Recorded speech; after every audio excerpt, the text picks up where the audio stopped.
خضيتك؟ خضتيني؟ ده انا روحي راحت.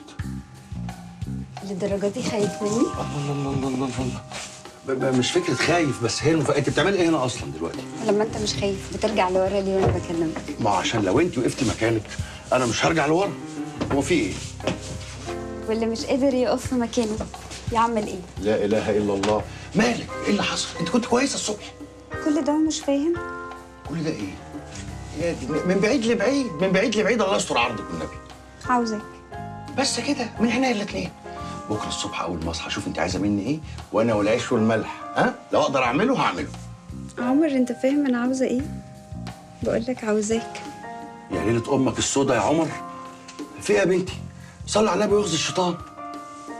بصي يا خديجه، انا عارف ان انت صغيره ومتاثره بالافلام وبالعيشه الاوفر اللي الناس عايشاها هنا. انا هعتبر نفسي ما سمعتش حاجه، او هعتبرك بتهزري. غير كده انسي.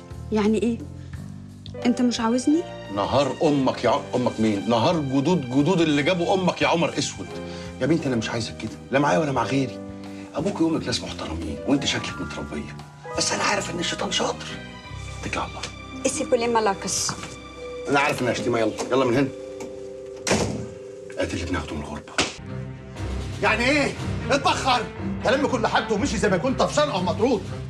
بعدين انت كنت فين؟ ما حسيتش بيه وهو خارج وانت نايمه جنب الباب؟ ما كنتش اعرف ان المفروض افضل صاحيه عشان امسكه لما يخرج. دي طريقه تكلميني بيها؟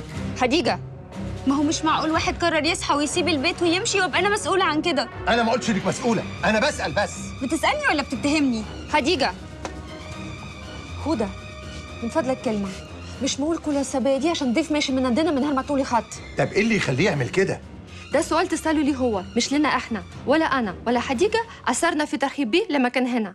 وبعدين احنا مش مسؤولين لافكار غريبة اللي بيدور في راسه وخليته تتصرف بشكل غريب. في الاخر تتأسف علينا احنا؟ انا اسف، ما اقصدش. اصل عمر ده ضيف مهم جدا بالنسبه لي. كونه ان يلوم حاجته يمشي بالطريقه دي ده شيء مش طبيعي. فينا لازم تعرفي ان عمر ده من طرف ناس غاليين قوي. عشرة عمر في مصر